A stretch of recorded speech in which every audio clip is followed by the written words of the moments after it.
Добрый день, дорогие пекари! Сегодня у меня новый эксперимент. Сегодня я тестирую вот такие корзинки для расстойки. Это корзинки из натуральной ивовой лозы, сделанные вручную. Давно я такие корзинки хотела, и наконец-то удалось мне такие сделать по моим размерам. Маленькие, то есть это не сухарницы, не конфетницы, не корзинки для подачи. Это именно корзинки для расстойки хлеба со всеми особенностями, которые предполагают корзинки для расстойки хлеба. То есть они сделаны максимально плотно, ничем не обработаны, ничем не пахнут. Натуральная чистая ивовая лоза. И что я хочу проверить этим экспериментом? Когда я вижу эти корзинки, первое, что приходит на ум, нужны чехлы, тканевые чехлы. Я уже нашла подходящую ткань, уже нарисовала выкройку, уже собралась шить чехлы, но в какой-то момент остановилась и решила проверить, а можно ли в таких корзинках расстаивать без чехла и что из этого выйдет. И сегодня я хочу проверить два способа. Первое. Расстаивать прям как есть в корзинке без чехла, то есть ничем не прикрытой. Буду присыпать мукой. Понятно, что корзинка довольно ажурная, хоть и плотная.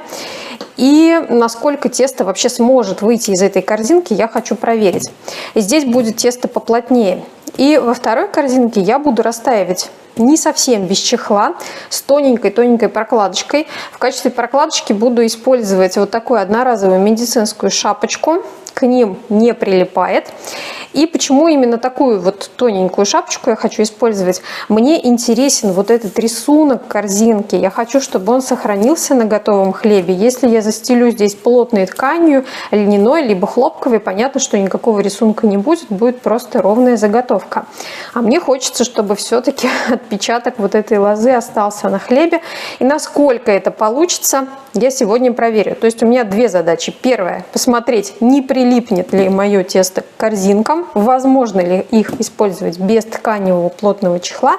И второе – будет ли рисунок корзинок на готовом хлебе. Давайте проверять. Это первое тесто, которое плотнее. Оно у меня из муки первого сорта с добавлением цельнозерновой. Подпыляю пшеничную муку на стол. И к пшеничной муке сразу добавлю рисовый, чтобы уменьшить вероятность прилипания теста к корзинке. Выкладываю тесто. Формовку буду делать круглую, в круглую корзинку. Чуть-чуть дегазирую и делаю круглую формовку. Лишнюю муку убираем, переворачиваем, большие пузыри лопаем. Так, круглая заготовка есть.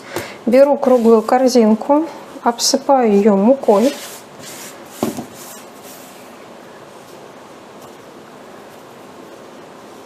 Понятно, что корзинка ажурная, большая часть муки просыпается, но мне очень хочется, чтобы этот рисунок остался на хлебе. Дозалепляю шов, накрою уже традиционно бахилами и оставлю на расстойку при комнатной температуре.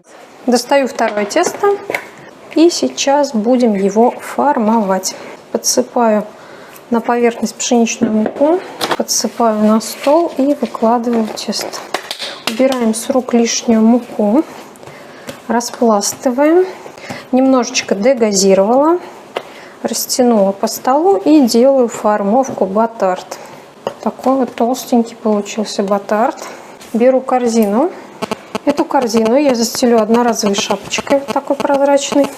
Делаем углубление, собираем наше тесто, можно боковушки ему залепить и укладываю. Многовато чуть-чуть для этой формы, но я думаю, это не страшно.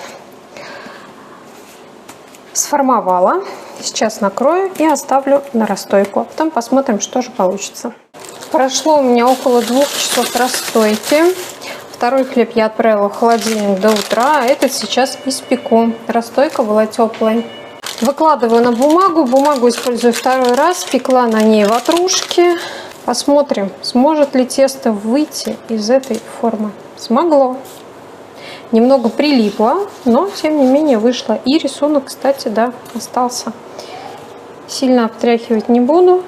Сделаю крестообразный надрез.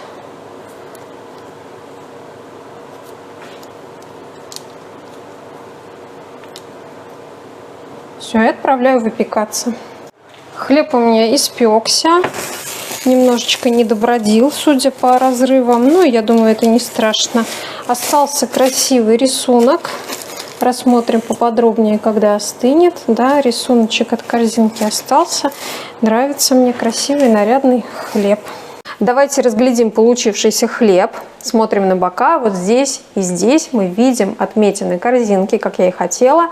Рисуночек остался. Можно чуть больше припылять поверхность хлебной заготовки, и тогда рисунок будет более ярко выраженным. А еще, если вы сделаете чуть более влажное тесто, он будет еще более выраженным. Только не переборщите, чтобы тесто не прилипло к корзинке. И вот вторая корзинка, которая была застелена шапочкой. Смотрим, что получилось. Оп. Все прекрасно. К этим шапочкам ничего никогда не прилипает. И отметины корзинки, как мне и хотелось, видны. Еще посмотрим, насколько они будут видны на готовом хлебе. Но рисунок корзинки на заготовке виден. Так что вот такая тонкая прокладочка, не тканевый чехол, позволяет оставить следы корзинки на нашем хлебе. Сейчас испеку и посмотрим на результат. Второй участник эксперимента с корзинками – это тортин. Вот здесь остались следы от корзинки. И вот здесь остались следы от корзинки. Ну, конечно, на таком более влажном тесте и все-таки с применением чехла на корзинке нет такого ярко выраженного рисунка. И плюс я еще не припыляла мукой. То есть, если точно так же припылить заготовку хлебную мукой, положить точно так же на шапочку в корзинку, рисунок будет гораздо более ярко выраженный, более заметный. Ну и плюс еще хлеб, если будет другой, не такой яркий и броский, как этот, конечно, будет заметнее. Итого, что у меня в итоге получилось, вы видели. Я считаю эксперимент успешным. Получилось у меня растаивать плотное тесто без какого-либо чехла. И вполне хороший, интересный, красивый получился хлеб. Можно растаивать вот на такой одноразовой шапочке. Она замечательно выполняет свои функции. Поэтому я думаю, что, наверное, я не буду шить чехлы на эти корзинки. Я буду просто застилать их вот такой вот шапочкой. Если захочу мучной налет на хлебе, это значит, я припылю саму шапочку мукой, и у меня будет и с мучным налетом, и с красивым рисунком готовый хлеб. То есть, отвечая на вопросы эксперимента, можно ли растаивать вот в этих корзинках хлеб? Да. Кстати, важный момент. Сама лоза ничем абсолютно не обработана, она натуральная. И она себя хорошо показала как при короткой теплой расстойке вот в этой корзинке. То есть она не отсырела, не отмокрела, не деформировалась. Все очень хорошо. И при долгой расстойке в холодильнике вот с таким вот чехлом импровизированным из шапочки тоже ничего не отсырело, не отмокрело. Замечательная поверхность получилась у хлеба. По ней хорошо резать, то есть никакого конденсата. Небольшие отпечатки рисунка я все-таки увидела. И здесь тоже были отпечатки рисунка на хлебе. Так что эксперимент удачный, корзинки хорошие, по размеру они мне нравятся, по своей функциональности тоже. Буду использовать их дальше. Я рада, что они у меня появились. Желаю всем успехов в деле выпечки хлеба. Будем с вами продолжать печь, испечем еще много всего интересного. Ну а вы приглашайте своих друзей и знакомых. Пускай домашних пекарей становится больше.